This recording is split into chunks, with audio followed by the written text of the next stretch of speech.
ওকে,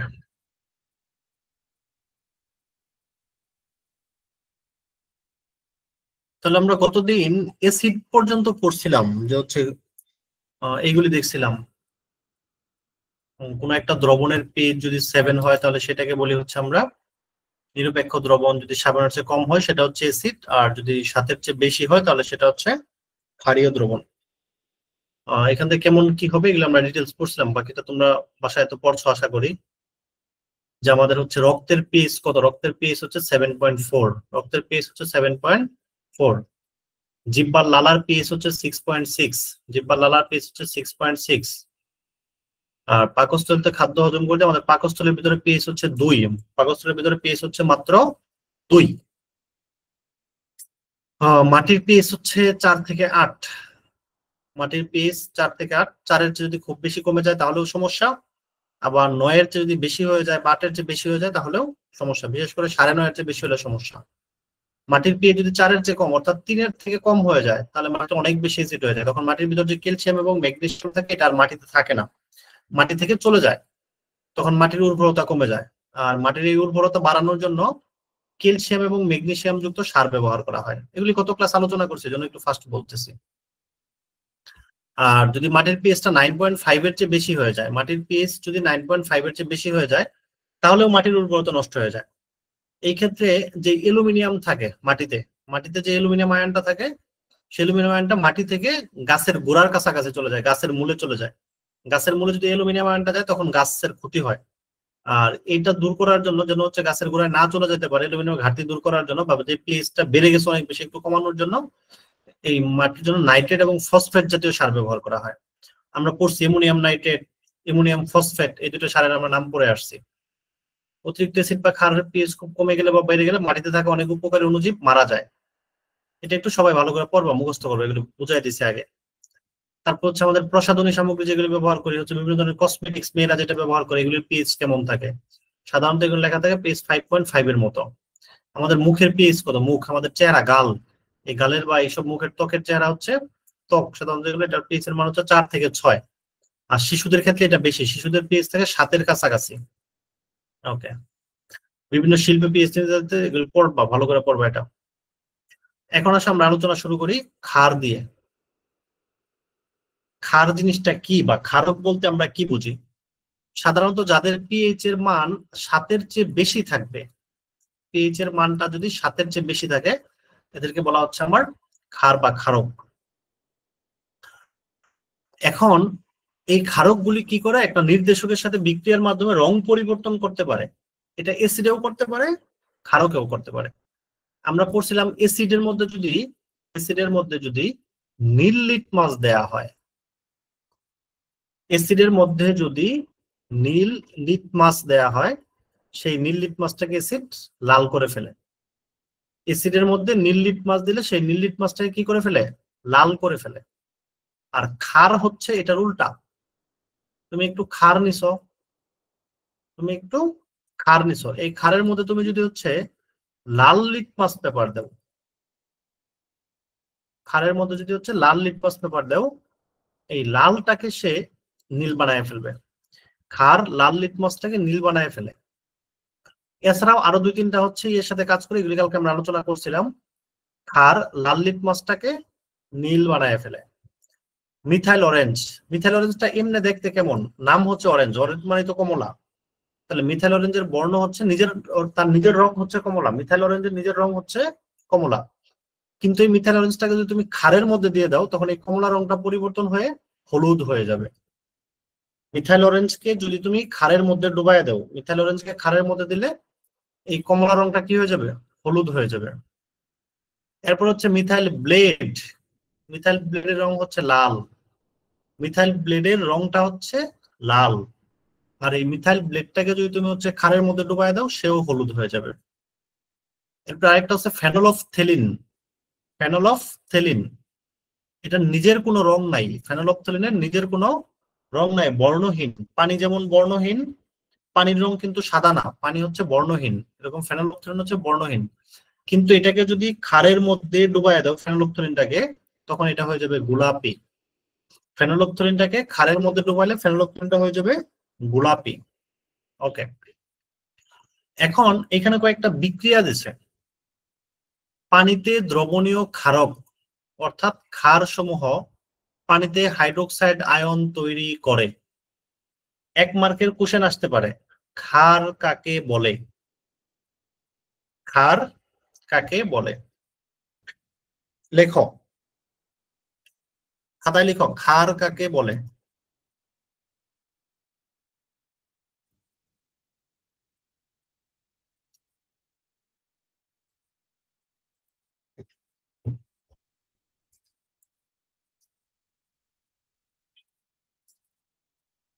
ক্ষার কাকে বলে? উত্তর লিখো, যে সকল ক্ষারক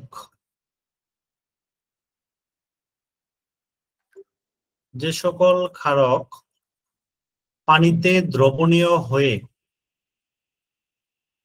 যে সকল ক্ষারক পানিতে দ্রবণীয় হয়ে হাইড্রোক্সিল মানে হচ্ছে OH মাইনাস আয়ন দিতে পারে,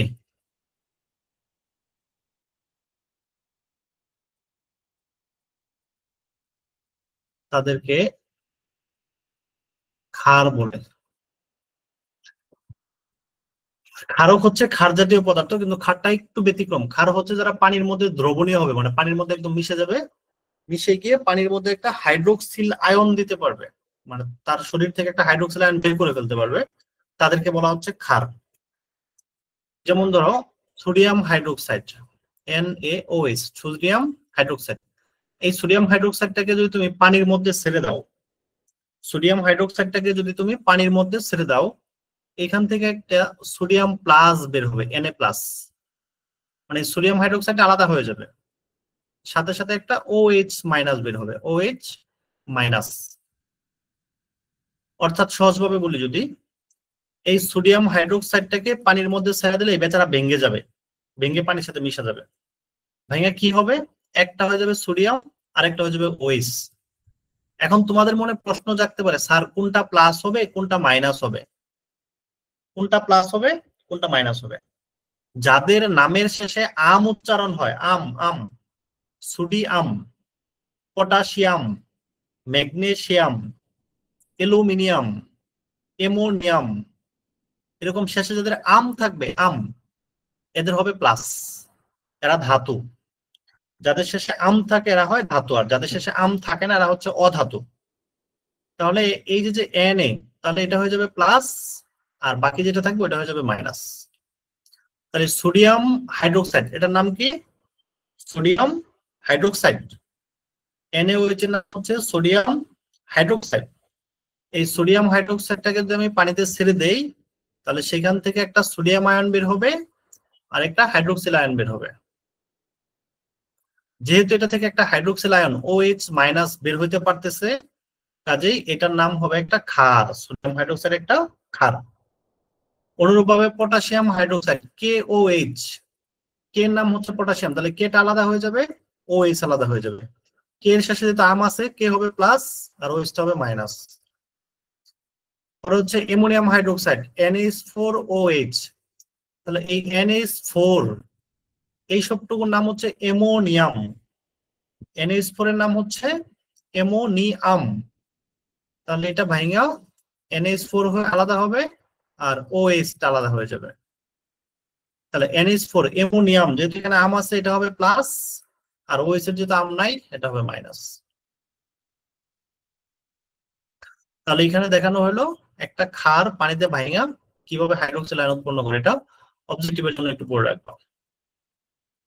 পরে আসো ক্ষার অথবা ক্ষারক, এখানে ক্ষারের কথা বলে না, এটা ক্ষারক হবে। ক্ষার অথবা ক্ষারক অ্যাসিডের সাথে বিক্রিয়া করে লবণ উৎপন্ন করে। শুধু লবণ না, লবণের সাথে পানিও উৎপন্ন করে। অ্যাসিড এবং ক্ষার, এরা দুইটা যদি পরস্পর বিক্রিয়া করে তাহলে সেখান থেকে কি উৎপন্ন হবে? লবণ উৎপন্ন হবে এবং পানি উৎপন্ন হবে। অ্যাসিড এবং ক্ষার পরস্পর বিক্রিয়া করে লবণ এবং পানি উৎপন্ন হবে, অর্থাৎ ক্ষারক এবং অ্যাসিড বিক্রিয়া করে লবণ এবং পানি উৎপন্ন করে। ক্ষারক এবং অ্যাসিড এরা হচ্ছে একটা আরেকটার উল্টা।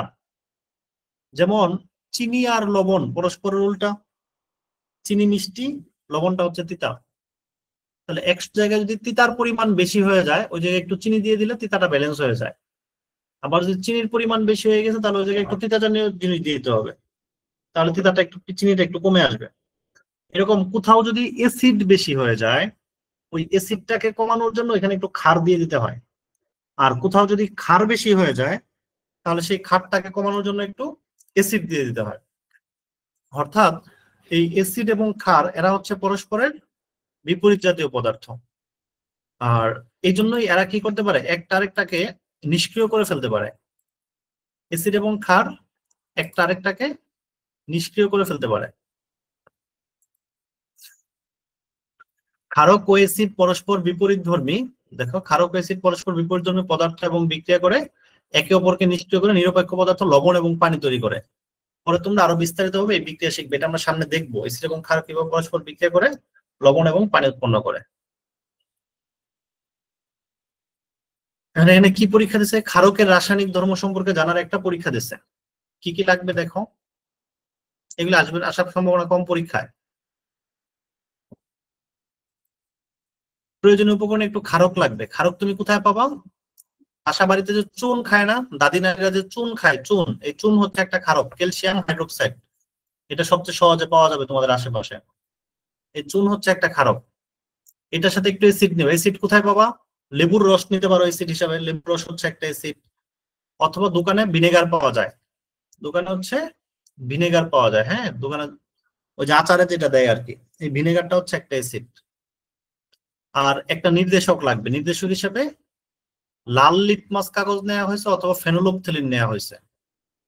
লাল লিটমাস কাগজের বর্ণ কেমন, যেহেতু বলেই দিয়েছে লাল লিটমাস কাগজ, তাহলে লাল লিটমাস কাগজের বর্ণ হচ্ছে লাল। আর ফেনোলফথেলিনের বর্ণ কেমন, একটু আগে পরে আসতো, ফেনোলফথেলিন হচ্ছে বর্ণহীন। অর্থাৎ ফেনোলফথেলিনের কোনো বর্ণ নাই, ফেনোলফথেলিন হচ্ছে একটা বর্ণহীন। আর টেস্ট করার জন্য একটা বিকার লাগবে বা কাচের বোতল লাগবে আর কি। ওকে, এখন পদ্ধতিটা কি, বিকারে বা কাচের বোতলে 50 মিলিলিটার চুনের দ্রবণ নাও। পরে আমি আবার একবার রিপিট করবো, একটু পরে দেখি আগে কি আছে। এই ধরো হচ্ছে একটা বিকার নিছো তুমি, বিকার, বিকার বুঝো তো, বিকার মানে একটা পাতলা, সরি ওই পাত্র, বাটি, অনেক একটা বাটি আর কি কথার কথা।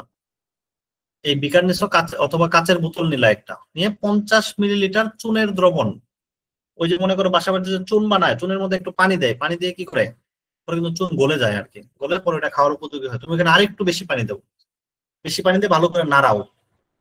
নাড়াইলে যেটা হবে, এটা হচ্ছে একটা দ্রবণ। কার দ্রবণ, চুনের দ্রবণ। লাল লিটমাস কাগজ দ্রবণে ডুবাও। ধরো তুমি এই যে এটার মধ্যে একটু, এই যে এটা হচ্ছে চুন, এই যে এটা যেটা দেখা যাচ্ছে এটা হচ্ছে চুন, ঠিক আছে। এই চুনের একটা দ্রবণ এখানে তুমি নিলা। চুন কি অম্লীয় না ক্ষারীয়, চুন হচ্ছে একটা ক্ষার জাতীয় পদার্থ, চুন হচ্ছে একটা ক্ষার জাতীয় পদার্থ, তাহলে এখানে আমরা ক্ষার নিছি। চুন হচ্ছে একটা ক্ষার, তাহলে এখানে আমরা ক্ষার নিছি। এই ক্ষারের মধ্যে এই লাল লিটমাস পেপারটাকে ডুবাই দাও। ক্ষার কি করে, লাল লিটমাস পেপারকে নীল করে ফেলে। ক্ষার কি করে, একটা লাল লিটমাস পেপারকে নীল করে ফেলে। আমি যখন এটার মধ্যে ডুবাইলাম দেখলাম যে লাল লিটমাস পেপারটা নীল হয়ে গেছে, তাহলে যখন ডুবাও লিটমাস কাগজটি নীল হয়ে গেল। এতে প্রমাণিত হলো যে ক্ষারক লাল লিটমাসকে নীল করে। এখন এবার ড্রপার দিয়ে আস্তে আস্তে ভিনেগার বিকারে নেওয়া দ্রবণে যোগ করো। এখন এটার মধ্যে অলরেডি তোমার চুন আছে, অর্থাৎ ক্ষার আছে। এই ক্ষারের মধ্যে এই যেটা দেখো, এটা হচ্ছে একটা অ্যাসিটিক অ্যাসিড অথবা একটা ভিনেগার। এই ভিনেগার থেকে ফুটায় ফুটায় এটার মধ্যে ভিনেগার দাও।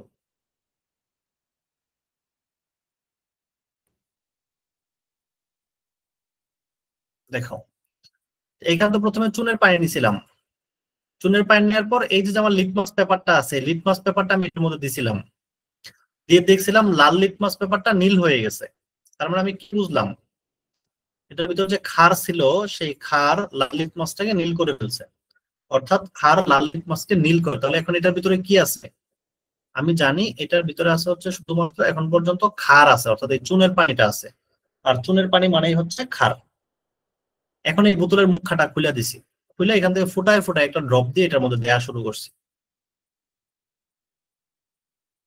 বোতলের মুখটা খুলে বোতলের মুখা থেকে ড্রপ দিয়ে এই বিকারের মধ্যে আমি এসিটিক অ্যাসিড একটু একটু দেওয়া শুরু করছি বা ভিনেগার দেওয়া শুরু করছি, এবং একটু দিচ্ছি দিয়ে আবার একটু নাড়াইতেছি, একটু দিচ্ছি আবার দিয়ে নাড়াচ্ছি। দেখো এবার ড্রপার দিয়ে আস্তে আস্তে ভিনেগার বিকারে নেওয়া ক্যালসিয়াম হাইড্রোক্সাইড দ্রবণে যোগ করো। এই ভিনেগারটা বিকারে যে অলরেডি ক্যালসিয়াম হাইড্রোক্সাইড আছে এটার মধ্যে একটু একটু যোগ করো এবং নাড়াতে থাকো। নীল লিটমাস কাগজটি দ্রবণে ডুবিয়ে কোনো পরিবর্তন হয় কিনা দেখো। তুমি এখন আরেকটা নীল লিটমাস কাগজ নিছো, নীল, সেটাই দ্রবণে ঢুকাইলা, ঢুকাই দেখো কোনো পরিবর্তন হয় কিনা। প্রথম দিকে দেখবে কোনো পরিবর্তন হচ্ছে না। প্রথম দিকে কেন পরিবর্তন হবে না? কারণ হচ্ছে এখানে ক্ষারের পরিমাণ বেশি, আর এসিড তো তুমি ফুটাই ফুটাই দিতেছো, একটু একটু করে দিতেছো, তার মানে এসিড হচ্ছে কম। তাহলে ক্ষার অনেক বেশি, এসিড হচ্ছে কম, তাহলে ব্যাটাগিরি কে দেখাবে? পাওয়ারটা কার? ক্ষারের পাওয়ার, কারণ এখানে ক্ষার অনেক বেশি। তাহলে ক্ষারের যেহেতু পাওয়ার, ক্ষার তো হচ্ছে লাল লিটমাসকে নীল করতে পারে, কিন্তু নীল লিটমাসের কোনো পরিবর্তন ক্ষার করতে পারে না। ক্ষার নীল লিটমাসের কোনো পরিবর্তন করতে পারে না। ক্ষার যেহেতু নীল লিটমাসের কোনো পরিবর্তন করতে পারতেছে না, তাহলে আমি এখানে একটু অ্যাসিড নিছি, অল্প সামান্য একটু অ্যাসিড নিছি, নিয়ে এটার ভিতরে একটা নীল লিটমাস পেপার দিয়েছি, দিয়ে দেখলাম কোনো পরিবর্তন হয় না, কারণ এখানে এখনো ক্ষার বেশি আছে। এরপর আমি আরো একটু অ্যাসিটিক অ্যাসিড দিলাম, অর্থাৎ আরো একটু ভিনেগার দিলাম, যে এখনো দেখলাম পরিবর্তন হয় না। এরপর আরো একটু দিলাম, তখন দেখি যে হচ্ছে আমি যে হচ্ছে নীল বর্ণের লিটমাস কাগজ দিলাম, এটা আস্তে আস্তে লাল হয়ে গেছে। তার মানে ব্যাপার কি? তুমি এখান থেকে যে অ্যাসিটিক অ্যাসিড দিছো, এখন এই অ্যাসিটিক অ্যাসিডের পরিমাণ ক্ষারের চাইতে বেশি হয়ে গেছে। যখন অ্যাসিডটা ক্ষারের চাইতে বেশি হয়ে গেছে, তখন এখানে অ্যাসিডের পাওয়ার বেড়ে গেছে। আর অ্যাসিড কি করতে পারে? নীল লিটমাসকে লাল করতে পারে। আবার আমরা একটু সুন্দর করে বোঝার চেষ্টা করি। ওকে, এটা একটা পাত্র আছে, এই পাত্রের ভিতরে আমি ক্যালসিয়াম হাইড্রোক্সাইড নিলাম, CaOH2, এটার নাম হচ্ছে ক্যালসিয়াম হাইড্রোক্সাইড। এটা কেমন জিনিস? এটা হচ্ছে একটা ক্ষার জিনিস, এটা হচ্ছে একটা ক্ষার জিনিস। কয়টা ক্যালসিয়াম হাইড্রোক্সাইড নিছি? বোঝার সুবিধার্থে বলতেছি, মনে করো 10টা। যেহেতু সে ক্ষার, এটার মধ্যে আমি একটা লিটমাস পেপার দিয়ে দিলাম, এটা হচ্ছে একটা লিটমাস পেপার।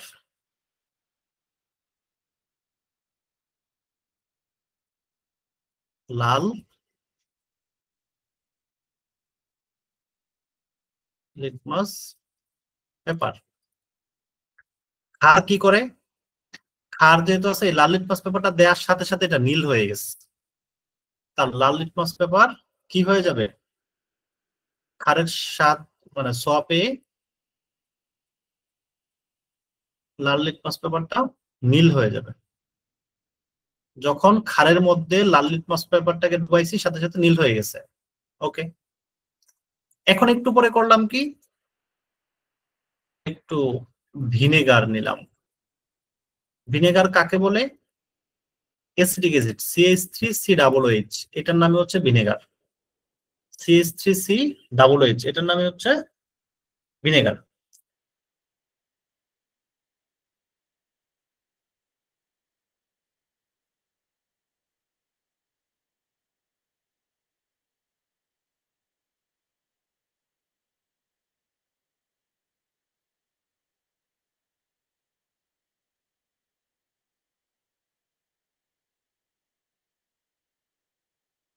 এটা দিয়ে দিব না, এটা দেখে দেখে তুলো পরে তোমরা। এখন ভালো করে বুঝো, হ্যাঁ? তাহলে এখানে আমি ক্যালসিয়াম হাইড্রোক্সাইড নিয়েছিলাম 10টা, আর ভিনেগার দিচ্ছি কয়টা? 2টা ভিনেগার। এখন দেখো এই যে ক্যালসিয়াম হাইড্রোক্সাইড আছে না, এখানে OH কয়টা? OH এর নিচে আছে 2, OH এর নিচে আছে 2। তার মানে একটা ক্যালসিয়াম হাইড্রোক্সাইডে 2টা OH থাকে। তাহলে আমি ক্যালসিয়াম হাইড্রোক্সাইড নিয়েছিলাম 10টা, 10টা ক্যালসিয়াম হাইড্রোক্সাইড OH আছে কয়টা? 10 দুগুণে 20টা, অর্থাৎ 20টি OH আছে, আর CH3COOH, এই লাস্টের এইচটা যাবে এখান থেকে। এখানে এইচ আছে কয়টা? তাহলে একটা। তাহলে তুমি এখান থেকে ভিনেগার নিছো কয়টা? দুইটা। তাহলে দুইটা ভিনেগার, দুইটা হাইড্রোজেন বেরোবে দুইটা ভিনেগার থেকে। তাহলে এই দুইটা হাইড্রোজেন এখানে দুইটা OH এর সাথে যুদ্ধ করবে। তাহলে দুইটা হাইড্রোজেন দুইটা OH এর সাথে যুদ্ধ করবে, যুদ্ধ করে দুইটা পানি বানায় ফেলবে। OH আছে কিন্তু কয়টা? 20টা। আর ভিনেগার নিছি কয়টা আমি? দুইটা। দুইটা ভিনেগার থেকে হাইড্রোজেন আসছে কয়টা? দুইটা। তাহলে দুইটা হাইড্রোজেন কিন্তু শুধু দুইটা OH এর সাথে বিক্রিয়া করতে পারবে। মনে করো যে তোমাদের স্কুলে খেলার জন্য ক্রিকেট ব্যাট দেয়া আছে, মনে করো 10টা ব্যাট আছে, কিন্তু খেলোয়াড় গেছে মাত্র 2 জন। 2 জন যায় ব্যাট কয়টা নেবে? 10টাই নেবে না? তাহলে দুইটা নেবে। 2 জন যায় কিন্তু দুইটা ব্যাট নেবে। ব্যাট কিন্তু অনেকগুলি আছে আরো, কিন্তু নিতে পারতেছে না কারণ মানুষ নাই। আরো মানুষ আসলে পরে আরো ব্যাট নিতে পারবে। এখন এখান থেকে যেহেতু দুইটা ভিনেগার দিছি, আমি ভিনেগার দিছি কয়টা? আবারও বলতেছি, ভিনেগার দিছি কিন্তু মাত্র দুইটা। যেহেতু দুইটা ভিনেগার দিছি, দুইটা ভিনেগার থেকে দুইটা হাইড্রোজেন বেরোইছে। দুইটা হাইড্রোজেন যাইয়া এখানে দুইটা OH এর সাথে যুদ্ধ করছে। দুইটা হাইড্রোজেন দুইটা OH এর সাথে বিক্রিয়া করে দুইটা পানি বানাই ফেলছে। তাহলে ভিনেগারের মধ্যে দুইটা হাইড্রোজেন ছিল, দুইটাই কিন্তু শেষ। আর এখানে ছিল কয়টা? OH 20টা OH ছিল, 20টা OH এর মধ্যে দুইটা চলে গেছে। তাহলে আরো কয়টা OH রইলো? আরো কিন্তু 18টা OH রয়ে গেল। যেহেতু এখনো OH রয়ে গেল, তার মানে এটা এখনো ক্ষার। তাহলে ক্ষারের মধ্যে যদি একটা নীল লিটমাস পেপার এখানে ডুবাই দেয়, নীল লিটমাস পেপার কিন্তু কোনো পরিবর্তন হবে না, কারণ নীল লিটমাসকে ক্ষারে কোনো পরিবর্তন হয় না। আমি এরপরে কি করলাম? এরপরে আরো 10টা ভিনেগার দিয়ে দিলাম। 10টা ভিনেগার থেকে আরো 10টা হাইড্রোজেন আসলো H+। এই 10টা হাইড্রোজেন এইখান থেকে আরো 10টা OH কে নিয়ে গেল। তাহলে 10টা হাইড্রোজেন 10টা OH রে নিয়ে বেচারারা 10টা পানি বানাই ফেললাম। তাহলে আগে গেছিল এখান থেকে দুইটা OH, পরে গেছে এখন 10টা, তাহলে এখানে 12টা চলে গেছে। তাহলে এখানে আরো 8টা OH রয়ে গেছে। এখনো OH এর প্রাধান্য বেশি। এখনো যদি নীল লিটমাস পেপার দেয়, এটারে এখন রং পরিবর্তন করতে পারবে না। এরপরে এখান থেকে আমি আরো 20টা ভিনেগার এখানে দিয়ে দিলাম,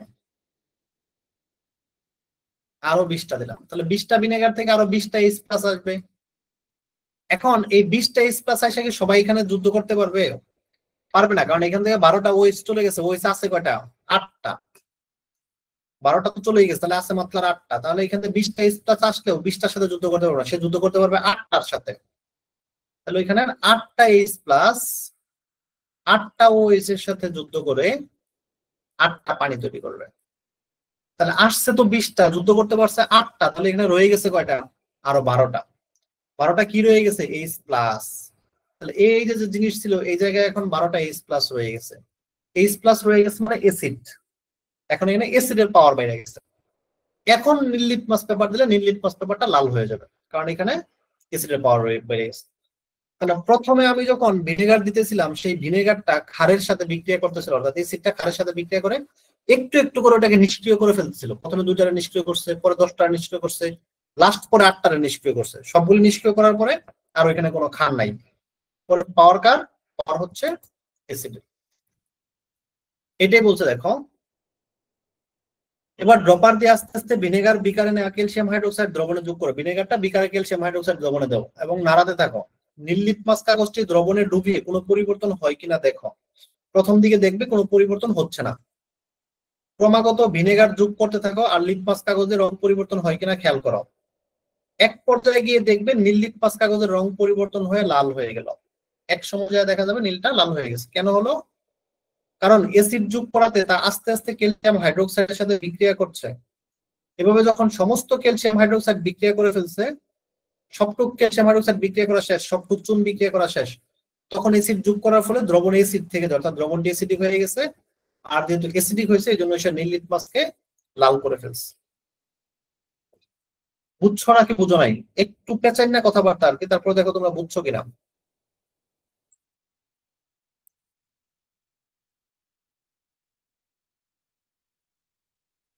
না বুঝলে বলো।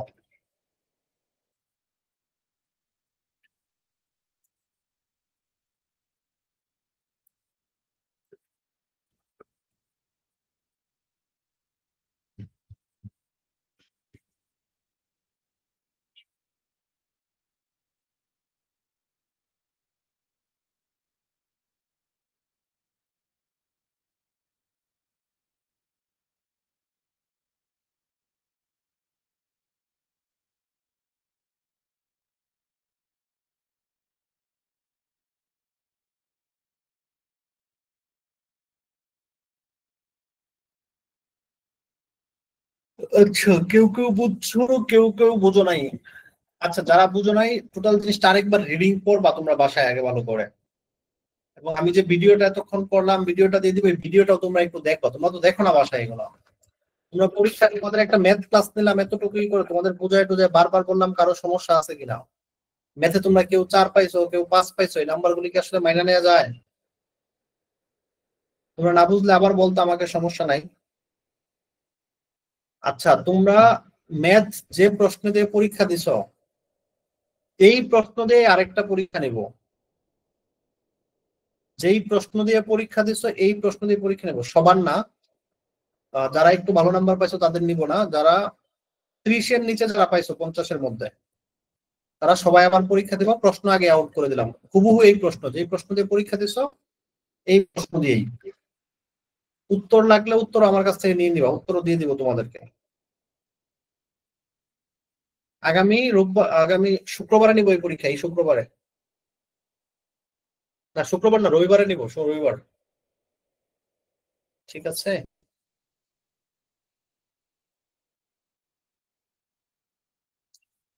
রবিবার। আর দাঁড়াও, আমি কালকে জানাবো, শুক্রবারেও নিতে পারি। শুক্রবারেও হয়তোবা নিতে পারি। মানে তুমি কোচিং করো বা না করো সেটা বিষয় না, পরীক্ষা যদি আমি শুক্রবারে নেই, শুক্রবারে গিয়ে পরীক্ষা দিয়ে আসতে হবে সবার।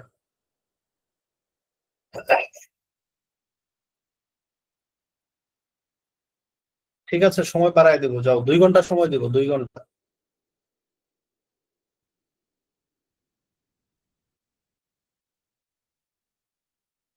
প্রশ্ন আউট করে দিলাম, উত্তর আউট করে দিব, সময় দিব 2 ঘন্টা, তারপরে দেখি তোমাদের কি অবস্থা।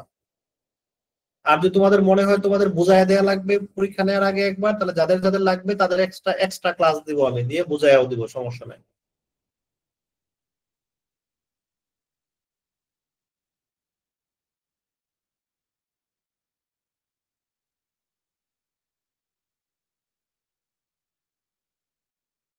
আচ্ছা, এখন দেখো, প্রাত্যহিক জীবনে ক্ষারের ব্যবহার ও সাবধানতা। আমাদের দৈনন্দিন জীবনে ক্ষারের কি কি কি কাজে আমরা ক্ষার ব্যবহার করি? প্রাত্যহিক জীবনে ক্ষারের ব্যবহার ও সাবধানতা, এটা একটু রিডিং পড়ো সবাই, মনে মনে রিডিং। মনে মনে না, তোমরা জোরে জোরে পড়ো, জোরে পড়লেও তো সমস্যা নেই, আমার কাছে তো সাউন্ড আসবে না। সবাই পড়ো, আমি জিজ্ঞেস করবো কে কি বুঝলা। সবাই বই থেকে রিডিং পড়ো, সবার সামনে বই আছে না, বই থেকে রিডিং করো এটা। জোরে জোরে পড়ো সবাই।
পড়া শেষ হলে বইলো।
স্যার পড়ছি এগুলা কোন বাতাচ্ছি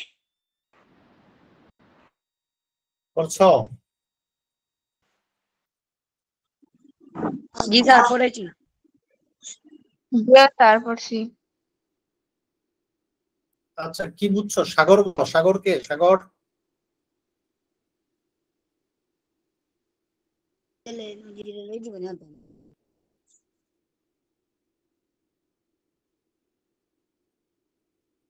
বলো কি বুঝলাম? ইয়েস স্যার ই পার্টে স্যার যা যা পড়েছে স্যার ইনো বলা হয়েছে যে পিঁপড়া কামড় দিলে জ্বালা কোনো ফুলে যায় স্যার কেন ওটা স্যার বলা হয়েছে পিঁপড়া কামড় দিলে কেন ফুলে যায়? জিও কেন ফুলে যায় কেন? ফর্মিতে দিচ্ছেন দিতে হয় পিঁপড়া কামড়ের মধ্যে পিঁপড়ার কামড়ে কি বেরোয়, অ্যাসিড না ক্ষার? Acid sir acid. আর ক্ষার বেরোয় কি সে কামড় দিলে? মৌমাছি হুম? ফর্মিতে দিবে পিঁপড়ায় কামড় দিলে তো হচ্ছে অ্যাসিড বের হয়, তাই না? পিঁপড়ার কামড়ে থাকে হচ্ছে এই অ্যাসিড দেখো, বের পিঁপড়ার কামড়ে থাকে ফর্মিক অ্যাসিড। কি অ্যাসিড? Formic acid. আর একদম চ্যাপ্টারের শুরুতে পড়ছিলাম বুলতা কামড় দিলে কি বের হয়? বুলতা বুলতা প্রচন্ড জ্বালা একদম চ্যাপ্টারের শুরুতে পড়ছিলাম। ওই দেখেন এই দেখো এই যে বুলতা বা বিচ্ছু ফুলরন্ত বুলতা বিচ্ছু থাকে হিস্টামিন নামক এক প্রকার ক্ষারক পদার্থ। এই যে এখানে দেখো, পাইছো?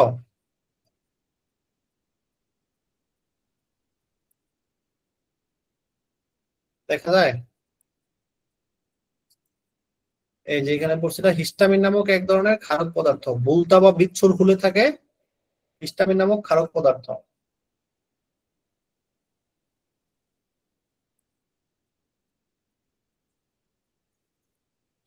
ওকে, হিস্টামিন নামক এক ধরনের ক্ষারক পদার্থ এটা হচ্ছে বুলতায়, তাই না?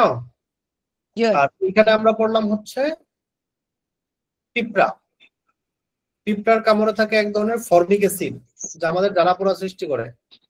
আর মৌমাছি ফুল ফুটালে ফর্মিক অ্যাসিড থাকে, তারপর হচ্ছে মেলিটিন থাকে এবং অ্যাপামিন থাকে। 3 ধরনের অ্যাসিড থাকে মৌমাছি। এই জন্য মৌমাছি পিঁপড়া কামড় দিলে বেশি ব্যথা পাও না মৌমাছি কামড় দিলে বেশি ব্যথা পাও? জানি না স্যার। মৌমাছি গাছ মৌমাছির কামড় একটা খাইয়ে দেখবা কেমন লাগে, বুঝছো? একদিন জ্বর আসবে, জ্বর। জি স্যার মৌমাছি স্যার। তাহলে মৌমাছির মধ্যে হচ্ছে ফর্মিক অ্যাসিডও থাকে, তারপর হচ্ছে মেলিটিনও থাকে, আবার অ্যাপামিনও থাকে। 3টা অ্যাসিড থাকে মৌমাছির মধ্যে। তাহলে এই জন্য এটা হচ্ছে জ্বালা পোড়াও করে বেশি, আবার জায়গাটা ফুলেও যায়।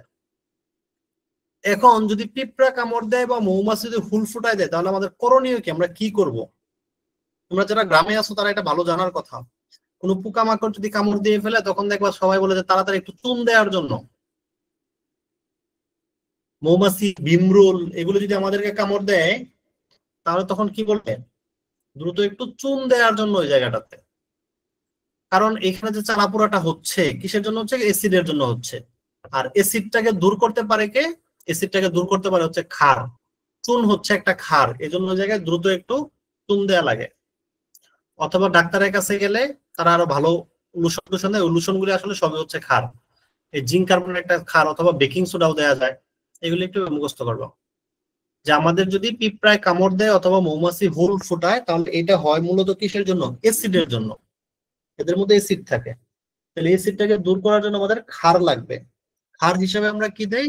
ক্ষার হিসেবে আমরা ওই জায়গাটা চুন দিতে পারি, অথবা হচ্ছে কেলামিন দিতে পারি। কেলামিন হচ্ছে একটা ওষুধের নাম, দোকানে পাওয়া যায়। হ্যাঁ, কেলামিন। এই কেলামিনটা হচ্ছে মূলত জিঙ্ক কার্বনেট। কেলামিন জিনিসটা হচ্ছে কি? Zinc carbonate. এটা এক ধরনের ক্ষার।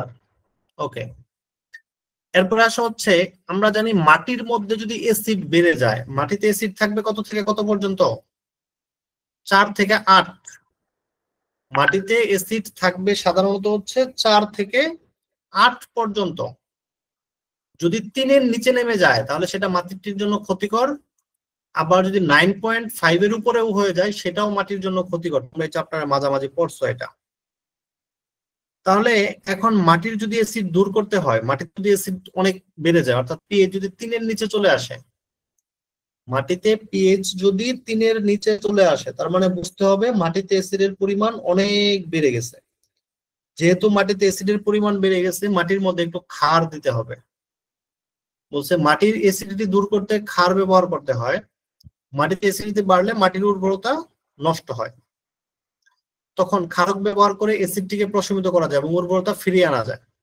এই ক্ষেত্রে বহুল ব্যবহৃত ক্ষারক হলো চুন ব্যবহার করা। ক্যালসিয়াম অক্সাইড হচ্ছে চুন, আর CaOH ক্যালসিয়াম হাইড্রোক্সাইড যেটা হচ্ছে চুনের পানি। অর্থাৎ তোমরা বাজার থেকে যদি শুকনা চুন কিনে নিয়ে যাও, শুকনা শক্ত চুন যেটা, এটা হচ্ছে ক্যালসিয়াম অক্সাইড। আর আমরা যে চুন খাই পানির সাথে, এটা কিন্তু শক্তটা খাই না, এই চুনের মধ্যে একটু পানি দেই, পানি দেওয়ার পরে খাই। পানি দিলে যেটা হয়ে যায় এটা হচ্ছে ক্যালসিয়াম হাইড্রোক্সাইড। তাহলে ক্যালসিয়াম হাইড্রোক্সাইড হচ্ছে পানি দেয়া চুন, আর ক্যালসিয়াম অক্সাইডটা হচ্ছে শুধু চুন, শুকনা চুন যেটা। অথবা ক্যালসিয়াম কার্বনেটও ব্যবহার করা হয়। ক্যালসিয়াম কার্বনেট হচ্ছে চুনাপাথর, অবজেক্টিভ আসে। চুনাপাথরের সংকেত কোনটা? Calcium carbonate. চুনাপাথরের সংকেত হচ্ছে ক্যালসিয়াম কার্বনেট। তাহলে এই জায়গায় সারমর্ম কি? সারমর্ম হচ্ছে এরকম, মাটির মধ্যে অ্যাসিডিটি বেড়ে যেতে পারে, কোনো কারণে মাটিতে অ্যাসিডিটি বেড়ে যেতে পারে, মাটিতে অ্যাসিডের পরিমাণ বেড়ে যেতে পারে, অর্থাৎ পিএইচ 3-এর নিচে চলে আসতে পারে। মাটিতে যদি পিএইচ 3-এর নিচে চলে আসে অর্থাৎ অ্যাসিড যদি বেশি বেড়ে যায় মাটিতে, সেটা মাটির উর্বরতাটাকে নষ্ট করে ফেলে, মাটি আর ভালো থাকে না, তখন ওই মাটিতে ফসল জন্মানো যায় না। তখন উর্বরতা বাড়ানোর জন্য এই অ্যাসিডটা দূর করতে হয়। এখন অ্যাসিডের শত্রু হচ্ছে ক্ষার। তাহলে মাটির মধ্যে যদি একটু ক্ষার মেরা দাও, অর্থাৎ মাটির মধ্যে যদি একটু ক্ষার দিয়ে দাও তাহলে অ্যাসিডটা কমে যাবে। তাহলে মাটির মধ্যে ক্ষার আমরা কি কি ক্ষার দিতে পারি? 3টা ক্ষারের কথা তারা এখানে বলছে। একটা হচ্ছে ক্যালসিয়াম অক্সাইড দিতে পারি, অর্থাৎ সরাসরি চুন যেটা, এই চুন দিতে পারি। 2 নাম্বার হচ্ছে ক্যালসিয়াম হাইড্রোক্সাইড, অর্থাৎ পানি মিশ্রিত চুন, ভিজা চুন যেটা, ভিজা চুন দিতে পারি। 3 নাম্বার হচ্ছে ক্যালসিয়াম কার্বনেট। ক্যালসিয়াম কার্বনেট হচ্ছে সরাসরি চুনা পাথর, তোমরা জাফলং গেলে যে পাথর দেখো এই জাতীয় পাথর, সরাসরি চুনা পাথর আমরা চূর্ণ বিচূর্ণ করে দিতে পারি, গুঁড়া করে দিতে পারি আর কি। ঠিক আছে, অনেক সময় দেখবা হচ্ছে গাছপালার গোড়ায় হচ্ছে শামুক, ঝিনুক এইগুলি দেওয়া হয় চুনা পাথর হিসেবে। যাই হোক, ওইগুলো এখন আলোচনা করার দরকার নাই। বুঝছো তোমরা এটা? 3 নম্বরে আসা হচ্ছে পরিষ্কারক হিসেবেও ক্ষার ব্যবহার করা। এগুলো হচ্ছে ক্ষারের ব্যবহার। ক্ষারের প্রথম ব্যবহারটা দেখলাম যে কোনো কিছু কামড় টামড় মারলে যেহেতু এখানে অ্যাসিড আসবে ওইটাকে দূর করার জন্য। পরেরটা হচ্ছে জমির মধ্যে যদি অ্যাসিডের পরিমাণ বেড়ে যায় সেটা দূর করার জন্য। আর 3 নাম্বার হচ্ছে পরিষ্কারক হিসেবেও ক্ষার ব্যবহার করা হয়। পরিষ্কারক হিসেবে কি ক্ষার ব্যবহার করা হয়? যেমন হচ্ছে অ্যামোনিয়াম হাইড্রোক্সাইড। বাসাবাড়িতে পরিষ্কারক হিসেবে প্রচুর পরিমাণে অ্যামোনিয়াম হাইড্রোক্সাইড ব্যবহার করা হয়।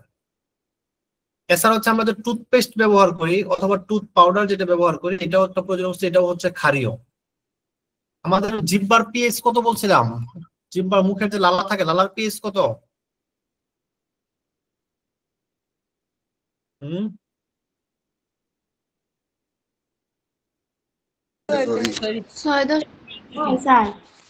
কত? 6.6। জিহ্বার লালার পিএইচ হচ্ছে 6.6। এই দেখো, জিহ্বার লালার পিএইচ হচ্ছে 6.6। এটা কি তাহলে অ্যাসিডিক না? জিহ্বার লালার পিএইচটা হচ্ছে অ্যাসিডিক। তাহলে তুমি মুখে কিছু খাবা, এই মুখের লালাটা যখন লালা দিয়ে জিনিসটাকে চাবাবা তখন তোমার মুখের ভিতরে একটু অ্যাসিড বেড়ে যাবে।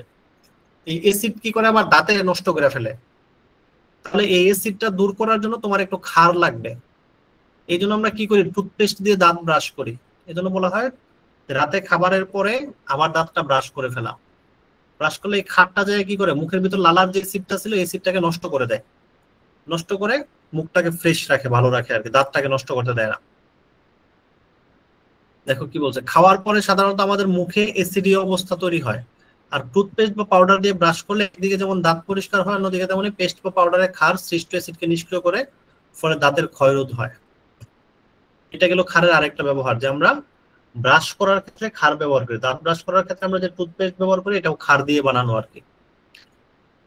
এরপর হচ্ছে থালা বাসন অথবা কাপড় ধোয়ার জন্য আমরা যে সাবান ব্যবহার করি সেই সাবানটাও হচ্ছে ক্ষার।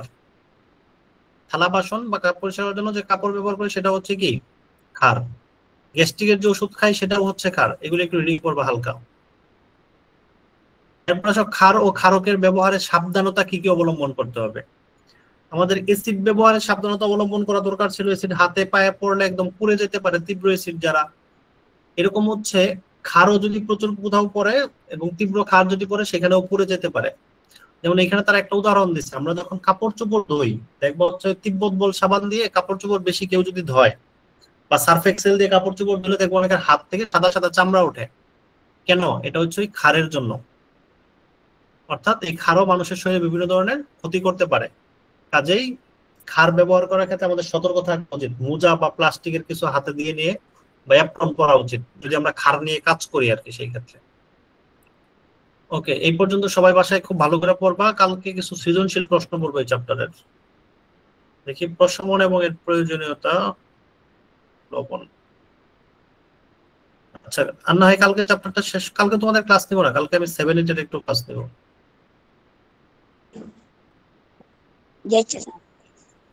কালকে তোমাদের অফ থাকবে, তোমরা তো বাসায় পড়াশোনা করো না। তোমরা তো পড়াশোনা না করলে তো আমি আর 2-1টা পরীক্ষা নিয়ে দেখবো তোমাদের ক্লাস। যদি এরকম নাম্বার পাও তাহলে ক্লাস অফ করে দিব। তোমরা যদি একটা জিনিস না বুঝো আমাকে 100 বার জিজ্ঞেস করলে আমি 100 বার বুঝাই দেবো, সমস্যা নাই। প্রয়োজনে এক্সট্রা টাইম দিয়ে আলাদা করে বুঝাই দেবো, তাতেও কোনো সমস্যা নাই। পড়াশোনা করতে হবে। প্রশ্ন দিয়ে দিচ্ছি তোমাদেরকে, কতগুলি সৃজনশীল প্রশ্ন দিয়ে দিচ্ছিলাম, 14টা। তাহলে এই সৃজনশীল প্রশ্ন তোমরা বাসায় প্র্যাকটিস করতা। যেটা পারো না উত্তর সহ তো দিয়ে দিচ্ছি, যেটা বুঝতেছো না আমাকে জিজ্ঞেস করতা, আমাকে হোয়াটসঅ্যাপে মেসেজ দিতা প্রয়োজনে, সমস্যা নাই। আমি তো তোমাদেরকে বলে দিচ্ছি, কোনো সমস্যা নাই, আমি তোমাদেরকে বুঝাই দিতাম। তোমরা নিজেরা নিজেদের সাথে একটু আলাপ করবা। একজন একটা ভালো বুঝলে সেটা আরেকজনের শিখাই দিবা, আর যে বুঝো নাই সে তার কাছ থেকে শিখে নিবা, তাকে একটু জিজ্ঞেস করো। তোমরা ক্লাসে যখন যাও, ক্লাসে যে সময়টুকু ফ্রি পাও বা বসে থাকো, অনেক সময় একটা ক্লাস মিস গেলে তোমরা নিজেরা গল্প করো। গল্প না করে যে যেটা বুঝো, যে যেটা বুঝে না তারা নিজেদের মধ্যে কথা বলে একজন আরেকজনের শিখাই দিবা। তাহলে তো যে শিখাবা তারও লাভ হয়, তখন তার একটা রিভিশন হয়ে যায়। আর যে শিখবা তারও লাভ, সেও নতুন করে শিখতে পারে না। তোমাদের গার্ডিয়ানের পেপার পাইছো কে কে? তোমরা যারা পেপার পাইছো গার্ডিয়ানকে দিছো, পেপার দেখাইছো? স্যার পেপার তো দিছই না। পেপার দেয় নাই? আচ্ছা, কালকে কোনো কোনো ক্লাসে দিচ্ছে, কালকে সবাইকে দিয়ে দিবে হয়তো বা।